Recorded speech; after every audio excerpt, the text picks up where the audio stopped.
Welcome back friends. दोस्तों, पिछली कुछ वीडियो में हमने बात की थी कि किस तरह से हम LM358 आईसी को यूज़ करके किसी भी सर्किट में आउटपुट की जो वोल्टेज है उसको कंट्रोल कर सकते हैं। वो वोल्टेज को हम किस तरह से कंट्रोल कर सकते हैं ये मैंने पूरा आपको एक्सप्लेन किया पिछले सर्किट्स में। उसमें हमने एक बैटरी चार्जर सर्किट के बारे में भी डिस्कशन की थी कि वो कैसे काम करता है, कैसे एक पर्टिकुलर वोल्टेज जो हम सेट कर देते हैं उतने वोल्टेज पर अगर बैटरी की चार्जिंग पहुंच जाती है तो वो चार्जर ऑटोमेटिकली उसकी चार्जिंग को बंद कर देता है, और अगर वोल्टेज एक पर्टिकुलर लेवल के नीचे ड्रॉप होते हैं बैटरी के तो चार्जर अपने आप ही उसको चार्ज करना शुरू कर देता है वापस। तो वोल्टेज के बारे में हमने पूरी डिस्कशन कर ली है। आज हम दोस्तों बात करेंगे कि इसी LM358 आईसी को यूज़ करके किस तरह से करंट को कंट्रोल किया जाता है, कि किस तरह से आउटपुट में जो आप डिवाइस लगा रहे हैं उसमें आपको कितना करंट देना है। आप उस करंट की लिमिट को फिक्स कर सकते हैं कि इतनी लिमिट से ज़्यादा करंट इसमें नहीं आना चाहिए। तो वो सर्किट बनाने के लिए भी आप LM358 को यूज़ कर सकते हो। तो ये वही एक सर्किट है, इस पे आज मैं आपको एक्सप्लेन करता हूँ कि किस तरह से LM358 आईसी को यूज़ करके आप किसी भी आउटपुट लोड के करंट को कंट्रोल कर सकते हो दोस्तों। तो चलिए दोस्तों, ये वीडियो को शुरू करते हैं। ये बहुत ही सिंपल सर्किट है आउटपुट लोड के करंट को कंट्रोल करने के लिए। तो ये सर्किट में बेसिकली कंपोनेंट क्या लगे हुए हैं, एक तो आपका LM358 आईसी है, उसका एक ऑपरेशनल एम्पलीफायर हमने यूज़ किया है। एक ऑपरेशनल एम्पलीफायर को आप वोल्टेज के लिए यूज़ कर सकते हो, जो मैंने पिछले वीडियोज़ में एक्सप्लेन किया था। दूसरा जो उसमें ऑपरेशनल एम्पलीफायर बचता है उसको आप करंट कंट्रोल करने के लिए यूज़ कर सकते हो, जैसा कि आज के सर्किट में ये आपको दिख रहा है। तो चलिए बात करते हैं कि ये सर्किट काम कैसे करता है दोस्तों। सबसे पहले हमारी ये VCC सप्लाई है। मान लीजिए अगर हमें बैटरी चार्जर के लिए ही करंट को कंट्रोल करना है और अगर बैटरी हमारी 12 वोल्ट की है मान लीजिए, तो 12 वोल्ट की बैटरी चार्ज करने के लिए कम से कम हमें यहाँ पर VCC में 14 वोल्ट होने चाहिए। तो अगर VCC अगर हमारी इनपुट वोल्टेज 14 वोल्ट की है तो हमने क्या किया है कि सबसे पहले यहाँ पर एक हमने वोल्टेज रेगुलेटर लगाया है। इसका नंबर होता है LM7809। ये 9 वोल्ट का रेगुलेटर होता है। यहाँ से आप अपनी इनपुट देते हैं 1 नंबर पिन से, 2 नंबर पिन ग्राउंड है और 3 नंबर पिन से ये आपको 9 वोल्ट फिक्स देता है दोस्तों। आप यहाँ से 14 वोल्ट दें, आप यहाँ से 20 वोल्ट दें, आप यहाँ से 12 वोल्ट दें, कोई भी वोल्ट देंगे आपको आउटपुट में 9 वोल्ट ही मिलने वाले हैं फिक्स। तो इस तरह से सबसे पहले हमने जो VCC वोल्टेज है हमारी 14 वोल्ट की, उसको हमने 9 वोल्ट में कन्वर्ट कर लिया यहाँ पर, और उसमें एक ये फिल्टर कैपेसिटर लगा दिया स्मूथिंग के लिए। अब इसके आगे बाकी की कहानी शुरू होती है। यहाँ तक तो हमारी पावर सप्लाई ही है। अब हमने क्या किया कि ये जो 9 वोल्ट हैं इसी को हमने LM358 आईसी जो है उसको हमने सप्लाई दे दी इसी से। ये यहाँ से सीधा 9 वोल्ट की लाइन यहाँ आ गई पावर सप्लाई में, ये इसकी पॉजिटिव सप्लाई है और ये इसका ग्राउंड टर्मिनल है, तो वो ग्राउंड हो गया सीधा। अब इसको 9 वोल्ट की सप्लाई मिल गई, आईसी ने काम करना शुरू कर दिया है।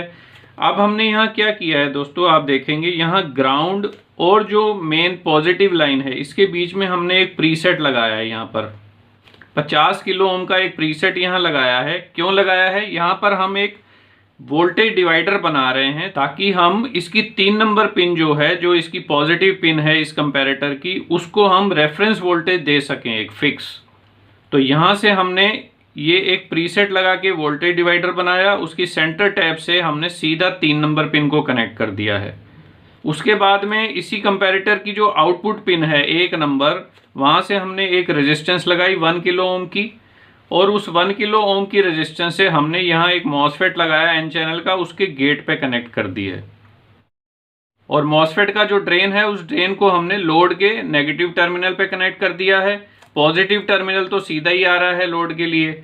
और जो मॉसफेट का सोर्स है, सोर्स को हमने यहाँ पर एक रेजिस्टेंस लगा के 1 ओम की और उसको ग्राउंड कर दिया है यहाँ से। उसके साथ साथ हमने, आप यहाँ देखेंगे यहाँ एक रेजिस्टेंस और लगाई है R3 1 मेगा ओम की। ये रेजिस्टेंस का क्या काम है दोस्तों, ये एक पुल डाउन रजिस्टर है। अगर आपने पिछला वीडियो मेरा देखा है तो उसमें मैंने आपको दिखाया था कि एक 10 किलो ओम की पुल अप रजिस्टर लगाई थी हमने, क्योंकि वहाँ एक ट्रांजिस्टर यूज़ किया था तो उस ट्रांजिस्टर के बेस को पॉजिटिव रखना था। तो उसको पॉजिटिव रखने के लिए हमने एक पुल अप रजिस्टर का इस्तेमाल किया था। तो अब यहाँ पर एक मॉसफेट है, तो मॉसफेट के गेट को हमें डाउन करके रखना है मॉसफेट को ऑफ रखने के लिए। तो जब भी यहाँ से सिग्नल नहीं आएगा उस केस में इस रेजिस्टेंस के थ्रू में ग्राउंड पोटेंशियल यहाँ इसके गेट पे आ जाएगा और जो कि मॉसफेट को ऑफ कर देगा।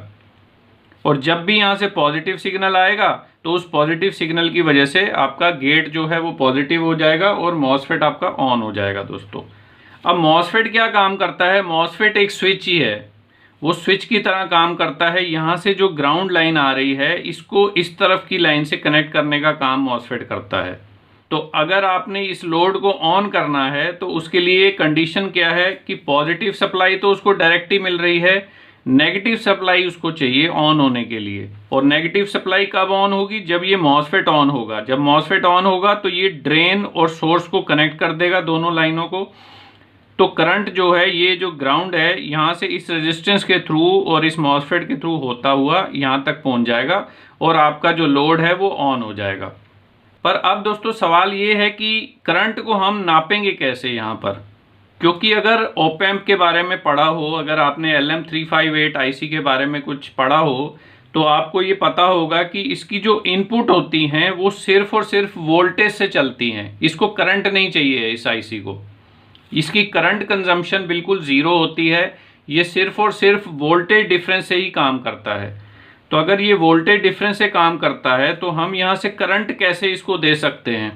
करंट से तो ये चलता नहीं है, तो फिर करंट हम कैसे नापेंगे? तो करंट नापने के लिए दोस्तों क्या है कि यहाँ से जो करंट पास हो रहा है हमें उस करंट को एक वोल्टेज लेवल में कन्वर्ट करना पड़ेगा। क्योंकि हमारा जो ये ऑप एम्प है LM358 में, ये सिर्फ और सिर्फ वोल्टेज को रीड कर सकता है, ये करंट को नहीं करता है। तो जब करंट को नहीं करता तो हमें इनपुट पे वोल्टेज देनी है, करंट नहीं देना है। तो यहाँ से जो करंट पास हो रहा है उस करंट को हमें उसकी एक इक्विवेलेंट वोल्टेज में कन्वर्ट करके वो वोल्टेज हम यहाँ पर इनपुट पे देंगे, तभी इस ऑप एम्प को पता चलेगा कि कितना करंट यहाँ से पास हो रहा है। तो अब यहाँ पर वोल्टेज कहाँ से देंगे हम दोस्तों? अब करंट को वोल्टेज में कन्वर्ट करने के लिए ही यहाँ पर एक बड़ी मज़ेदार चीज़ है, ये जो R1 रजिस्टर है 1 ओम की, ये रेजिस्टेंस ही ये सारा काम करती है। ये इस करंट को वोल्टेज में कन्वर्ट करती है दोस्तों। कैसे करती है? उसके लिए दोस्तों ओम्स लॉ है। मैंने आपको पीछे भी एक वीडियो में ओम्स लॉ के बारे में पूरा एक्सप्लेन किया था। तो अगर ओम्स लॉ के बारे में आपको ज़्यादा जानकारी नहीं है तो उस वीडियो को आप देख लेना, ये उसका लिंक यहाँ ऊपर आ रहा है। अब ओम्स लॉ क्या बोलता है? ओम्स लॉ बोलता है V is equal to I R. V is equal to I R. V का मतलब वोल्टेज, I का मतलब करंट और R का मतलब रेजिस्टेंस है। तो ओम्स लॉ ये बोल रहा है कि वोल्टेज जो है वो करंट और रेजिस्टेंस को अगर आपस में आप गुना कर देंगे तो आपको वोल्टेज का लेवल मिल जाएगा। तो हमारे केस में क्या है, हमारे पास रेजिस्टेंस की वैल्यू तो है, करंट की वैल्यू हमारे पास नहीं है। पर करंट की वैल्यू हम इमेजिन कर सकते हैं। मान लीजिए हम चाहते हैं कि हमारे सर्किट में इसमें आउटपुट पे 2 एम्पियर से ज़्यादा करंट नहीं आना चाहिए, तो हम कितना करंट पास कराना चाहते हैं? 2 एम्पियर। तो करंट हमारा यहाँ पर V की वैल्यू क्या हो जाएगी? करंट हमारा कितना हम मान रहे हैं? 2 एम्पियर। और रेजिस्टेंस की वैल्यू हमारे पास पहले ही है, कितनी है वो? 1 ओम। तो ये 1 ओम की रेजिस्टेंस है। तो अब इन दोनों को अगर हम गुना कर देंगे तो हमारे पास V की वैल्यू क्या आ जाएगी? 2 को 1 से गुना करेंगे तो क्या आएगा? 2। तो यानी कि वोल्टेज कितनी हो गई? 2 वोल्ट। तो इस पूरी इक्वेशन का मतलब ये है, ओम्स लॉ हमें ये बोल रहा है कि अगर आप 1 ओम की रेजिस्टेंस में से 2 एम्पियर का करंट गुजारेंगे तो इस रेजिस्टेंस के अक्रॉस में 2 वोल्ट आपको मिलेंगे। वो वोल्ट कहाँ से आएंगे दोस्तों? वो यही जो वोल्टेज ऊपर से आ रहे हैं, यहाँ से पास हो रहे हैं, इसी में से 2 वोल्ट का ड्रॉप इस रेजिस्टेंस पे हो जाएगा। मान लीजिए आपके 14 वोल्ट आ रहे हैं पीछे से, तो 14 में से 12 वोल्ट यहाँ रह जाएंगे, 2 वोल्टेज यहाँ पर आ जाएंगी, 12 वोल्ट का ड्रॉप यहाँ हो जाएगा, 2 वोल्ट आपको यहाँ मिलेंगे। तो वो 2 वोल्ट जो है, वो 2 वोल्ट जो यहाँ बनेंगे उसको हमने इस लाइन के थ्रू कनेक्ट करके यहाँ पर दे दिया इसके इन्वर्टिंग इनपुट पे। तो अब इन्वर्टिंग इनपुट पे कितनी वोल्टेज आ गई? 2 वोल्ट। कब आएगी ये? जब करंट 2 एम्पियर हो जाएगा। अगर करंट 1 एम्पियर ही चल रहा है यहाँ पर, तो वोल्टेज कितनी बनेगी इस रेजिस्टेंस के अक्रॉस? तो यहाँ पर 1 कर देंगे हम, 1 को 1 से गुना करेंगे तो 1 वोल्ट आएगा। तो यानी कि जब तक करंट इसमें से 1 एम्पियर गुजर रहा है तब तक इस रेजिस्टेंस के अक्रॉस में वोल्टेज आएगी 1 वोल्ट। और यहाँ पर भी हमें कितने मिलेंगे? 1 वोल्ट। और जैसे जैसे करंट बढ़ता जाएगा 1 से वो 2 एम्पियर होगा, तो 2 एम्पियर होने पे यहाँ वोल्टेज कितनी हो जाएगी? 2 वोल्ट। और यहाँ पर भी आ जाएगी 2 वोल्ट। तो अब ये जो कंपैरेटर है ये कैसे इसको कंट्रोल करेगा? वो ऐसे करेगा कि अगर हम चाहते हैं कि हमारे सर्किट में 2 एम्पियर से ज़्यादा करंट पास ना हो, तो 2 एम्पियर जब करंट यहाँ से पास होगा, हमें पता है कि उस समय यहाँ वोल्टेज ड्रॉप कितना होगा? 2 वोल्ट। तो यहाँ पर 2 वोल्ट आएगा। तो अगर हम चाहते हैं यहाँ 2 एम्पियर पास हो, तो हम ये जो प्रीसेट लगा के रेफरेंस वोल्टेज यहाँ से दे रहे हैं, यहाँ से टोटल वोल्टेज कितनी आ रही है? 9 वोल्ट। तो हम इस प्रीसेट को सेट करेंगे इस तरीके से कि इस पिन के ऊपर में 2 वोल्ट आ जाएं। 2 वोल्ट क्यों आ जाएं? क्योंकि हमें पता है कि जब करंट 2 एम्पियर होगा तो यहाँ पर वोल्टेज ड्रॉप 2 वोल्ट होगा। तो हमने इसको रेफरेंस को 2 वोल्ट पे सेट कर देना है। अब क्या होगा दोस्तों कि जब आप सप्लाई को ऑन करेंगे तो इस पिन पे सीधा ही 2 वोल्ट हो जाएंगे। अभी आपने लोड अगर नहीं कनेक्ट किया है तो यहाँ 2 वोल्ट हैं और इधर कुछ भी नहीं होगा, क्योंकि यहाँ पर ओपन सर्किट है। जब तक आप लोड नहीं लगाएंगे ये सर्किट क्लोज नहीं होगा। तो जब तक क्लोज नहीं होगा तब तक करंट फ्लो नहीं करेगा। तो जैसे ही आपने सर्किट को ऑन किया, इसके जो नॉन इन्वर्टिंग इनपुट है, पॉजिटिव इनपुट, उस पे आ गए 2 वोल्ट। तो अगर प्लस वाले पे 2 वोल्ट हैं और इधर करंट जो है वो अभी पास नहीं हो रहा है, तो यहाँ जब कोई करंट पास नहीं हो रहा तो यहाँ पर वोल्टेज कितने बनेंगे? 0 वोल्ट। क्योंकि करंट भी 0 है तो वोल्टेज भी 0 होंगे। इधर अगर आप 0 करके इसको मल्टीप्लाई करेंगे तो 0 को किसी से भी मल्टीप्लाई करें तो 0 ही आता है आंसर। तो यहाँ करंट उस समय कितना होगा? 0 वोल्ट। तो 0 वोल्ट है तो यहाँ पर कितना आ गया? 0। इधर कितना है? 2 वोल्ट। तो पॉजिटिव इनपुट पे अगर वोल्टेज ज़्यादा है तो आउटपुट क्या होगी? पॉजिटिव। तो यहाँ पर पॉजिटिव आउटपुट आएगी। वो आउटपुट से ये रेजिस्टेंस के थ्रू यहाँ गेट पे पॉजिटिव वोल्टेज मिलेगी और आपका मॉसफेट जो है वो ऑन हो जाएगा। अब जब मॉसफेट ऑन होगा और जब आप लोड को कनेक्ट कर देंगे तो क्या होगा कि एक करंट फ्लो होना शुरू होगा, क्योंकि सर्किट आपका कंप्लीट हो गया। अब सर्किट जब कंप्लीट हो गया तो करंट फ्लो होगा। अब करंट फ्लो होगा, मान लीजिए अभी आधा एम्पियर करंट फ्लो हो रहा है यहाँ पर स्टार्टिंग में। तो जब आधा एम्पियर करंट फ्लो होगा तो इस रेजिस्टेंस के क्रॉस में वोल्टेज कितनी ड्रॉप होगी? आधा वोल्ट। जैसे जैसे करंट बढ़ेगा, आधे से 1 एम्पियर हुआ तो वोल्टेज भी 1 वोल्ट हो गई। अब ये 1 वोल्ट यहाँ आ रही है। अब जब यहाँ पर 2 वोल्ट है और इधर 1 वोल्ट है तो किस में वोल्टेज ज़्यादा हुई? इस पे। तो पॉजिटिव इनपुट पे अगर वोल्टेज ज़्यादा है तो आउटपुट भी पॉजिटिव होगी। आउटपुट पॉजिटिव होगी तो आपका मॉसफेट ऑन रहेगा।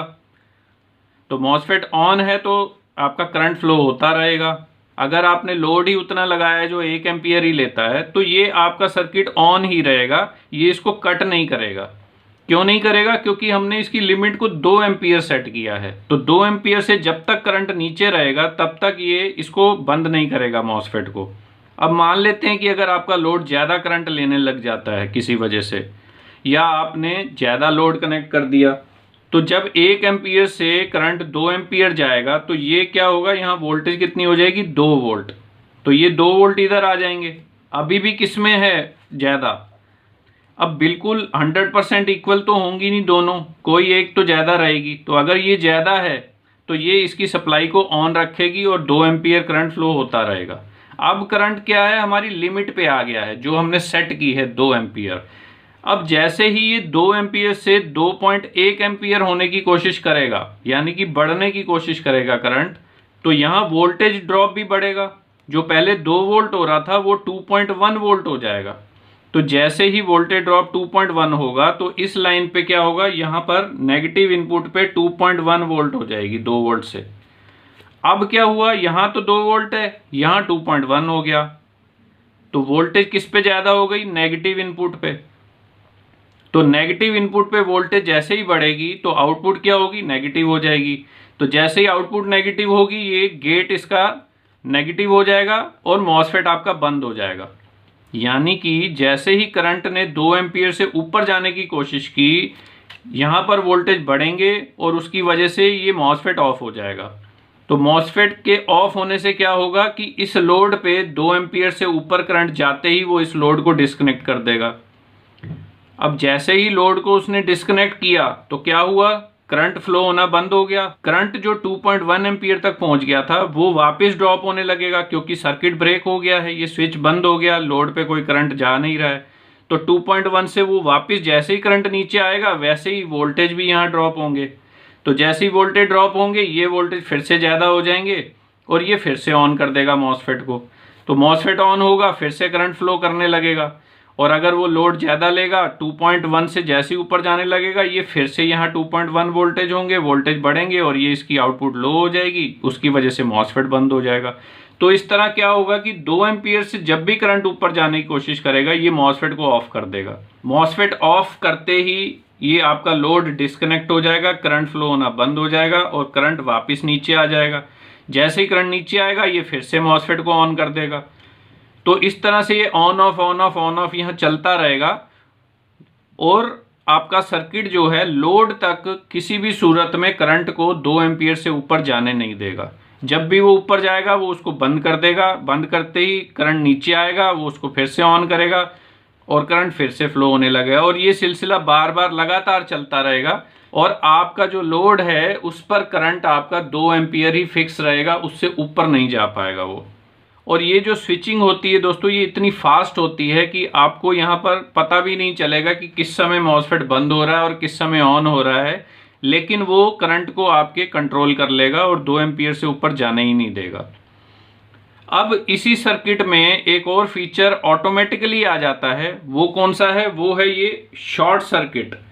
शॉर्ट सर्किट प्रोटेक्शन का सर्किट खुद ही बन जाता है, क्योंकि शॉर्ट सर्किट जब भी होता है, मान लीजिए यहाँ से जो लोड आपने लगाया है इन दोनों टर्मिनल को अगर आप शॉर्ट कर देते हैं आपस में, तो शॉर्ट करने से क्या होगा कि करंट को कोई रेजिस्टेंस नहीं मिल रही है और फुल करंट फ्लो होना शुरू होगा। तो जब फुल करंट फ्लो होना शुरू करेगा यहाँ से, तो वो 2 एम्पियर की लिमिट को क्रॉस करने की कोशिश करेगा। तो जैसे ही वो 2 एम्पियर से ऊपर जाने की कोशिश करेगा ये सर्किट जो है ये मॉसफेट को बंद कर देगा। तो 2 एम्पियर से ऊपर ये करंट को जाने ही नहीं देगा, इसलिए शॉर्ट जो है आपका उससे भी आपको प्रोटेक्शन मिल जाएगी इस सर्किट में। और ओवर करंट की प्रोटेक्शन तो इसमें आपको मिल ही रही है, क्योंकि वो करंट को ऊपर जाने ही नहीं दे रहा है। अब ये पूरा सर्किट मैंने एक्सप्लेन कर दिया दोस्तों। इसमें एक चीज़ मैंने एक्सप्लेन नहीं की है अभी तक आपको, और वो है ये R4 रेजिस्टेंस, कि ये R4 रेजिस्टेंस क्यों लगाई हुई है यहाँ पर, इसका क्या काम है। तो ये जो R4 रेजिस्टेंस है दोस्तों, ये जो ओपैम्प है हमारा LM358 वाला, इसकी आउटपुट से हमने एक कनेक्शन लेके और 100 किलो ओम की रेजिस्टेंस लगा के वापस इसकी पॉजिटिव इनपुट पे दे दिया है। तो ये बेसिकली एक फीडबैक का काम कर रहा है। जैसे SMPS में हम फीडबैक देते हैं ना, सेकेंडरी से प्राइमरी को फीडबैक देते हैं ताकि प्राइमरी को ये पता रहे कि सेकेंडरी में क्या हो रहा है, उसी तरह से यहाँ इस ओपैम्प में भी हम यहाँ से जो आउटपुट आ रही है इसकी ओपैम्प की, वहाँ से एक फीडबैक लेके इस रेजिस्टेंस के थ्रू वापस इसकी इनपुट पे दे रहे हैं। तो यहाँ पर फीडबैक का फ़ायदा क्या होता है दोस्तों, कि फ़ायदा ये होता है कि ये जो ओपैम्प की आउटपुट है इसकी स्टेबिलिटी बढ़ जाती है। मान लीजिए ये जो पॉजिटिव इनपुट है इसको हमने 2 वोल्ट पे सेट कर दिया है पूरे एग्जैक्ट। अब जैसे ही नेगेटिव इनपुट पे 2.01 वोल्ट भी होगा तो ये इमीडिएटली आउटपुट को चेंज करने की कोशिश करेगा। तो आउटपुट को जब चेंज करेगा तो यहाँ पर आउटपुट आएगी, तो इस तरफ तो वोल्टेज ज़्यादा आएगी। अब उसी वोल्टेज में से कुछ हिस्सा यहाँ से लेके इसको वापस दे दिया जाता है, तो उससे क्या होता है कि ये वोल्टेज थोड़ी सी इंक्रीज हो जाती है, कि 2 वोल्ट यहाँ पहले ही थे, यहाँ से अगर 0.1 0.2 वोल्ट आ गए वापस तो ये 2.1 2.2 वोल्ट पे पहुँच जाएगा। तो उससे होगा क्या कि बहुत ही छोटे से डिफरेंस की वजह से ये बार बार अपनी आउटपुट को चेंज नहीं करेगा। अगर आप ये फीडबैक नहीं देंगे तो हल्की सी भी चेंजेस होने पे वोल्टेज पे ये बार बार कभी ऑन होगा, कभी ऑफ होगा, कभी ऑन होगा, कभी ऑफ होगा। तो हम वो नहीं चाहते हैं, हम चाहते हैं कि आउटपुट स्टेबल होनी चाहिए। तो उस स्टेबिलिटी के लिए ये एक फीडबैक रेजिस्टेंस यहाँ लगाई जाती है जो कि आउटपुट से इनपुट में दी जाती है। अब हमने इसको आउटपुट से इसकी पॉजिटिव इनपुट पे दिया है, तो इसको बोलते हैं पॉजिटिव फीडबैक। तो पॉजिटिव फीडबैक में क्या होता है कि जो भी वोल्टेज यहाँ आ रही है और इधर से जब आपने फीडबैक दिया है तो इधर से जो थोड़ी सी वोल्टेज आएगी वो इस वोल्टेज में ऐड हो जाएगी, और उससे क्या होगा कि यहाँ पर होने वाले बहुत छोटे छोटे चेंजेस को वो एब्जॉर्ब कर लेगा और हर चेंज के ऊपर रिएक्ट नहीं करेगा, बार बार उसको ऑन ऑफ नहीं करेगा आउटपुट को। तो इस तरह से जो हमारा ऑप एम्प है वो स्टेबल आउटपुट देने लगेगा। तो सिर्फ इस रेजिस्टेंस का यही काम है, इसको फीडबैक रेजिस्टेंस बोला जाता है। बाकी सर्किट मैंने आपको सारा एक्सप्लेन कर दिया है, तो उम्मीद करता हूँ कि ये आपको अच्छे से समझ में आ गया होगा दोस्तों। तो अब हमने इसमें सर्किट में 2 एम्पियर से एक एग्जाम्पल लिया था। अगर आपको इस सर्किट की एम्पियर बढ़ाने हो तो आपके पास 2 तरीके हैं, या तो आप ये रेजिस्टेंस को चेंज कर सकते हैं, इसकी वैल्यू को अगर आप घटाएंगे तो आपके एम्पियर यहाँ पर बढ़ जाएंगे, क्योंकि रेजिस्टेंस की वैल्यू अगर कम होगी तो उसके अक्रॉस में होने वाला वोल्टेज ड्रॉप भी कम हो जाएगा। तो अगर यहाँ आपने 2 वोल्ट सेट कर रखा है और अगर इस रेजिस्टेंस की वैल्यू आप आधी कर देते हो तो यहाँ पर वोल्टेज आपको 1 वोल्ट मिलेगा 2 एम्पियर करंट पे, फिर वो 4 एम्पियर होगा तब यहाँ 2 वोल्ट आएंगे आपके वोल्टेज ड्रॉप पे। तो इस तरह से इस रेजिस्टेंस की वैल्यू को कम ज़्यादा करके आप अपनी आउटपुट की जो एम्पियर रेटिंग है उसको चेंज कर सकते हो, या फिर इस प्रीसेट को चेंज करके भी आप ये काम कर सकते हो दोस्तों। तो उम्मीद करता हूं दोस्तों कि ये सर्किट आपको अच्छे से समझ में आ गया होगा, इसकी किस तरह से वर्किंग होती है और कैसे आउटपुट के करंट को कंट्रोल किया जाता है दोस्तों। अगर इसमें आपको कुछ भी समझ ना आया हो तो आप नीचे कमेंट में मेरे से पूछ सकते हैं दोस्तों, मैं आपको उसका रिप्लाई दे दूंगा। और उम्मीद करता हूँ वीडियो आपको अच्छी लगी होगी। अच्छी लगी है तो इसको ज़रूर लाइक करिए, और चैनल अभी तक आपने सब्सक्राइब नहीं किया है तो चैनल भी सब्सक्राइब कर लीजिए दोस्तों। तो मिलते हैं अगले वीडियो में, तब तक के लिए गुड बाय फ्रेंड्स।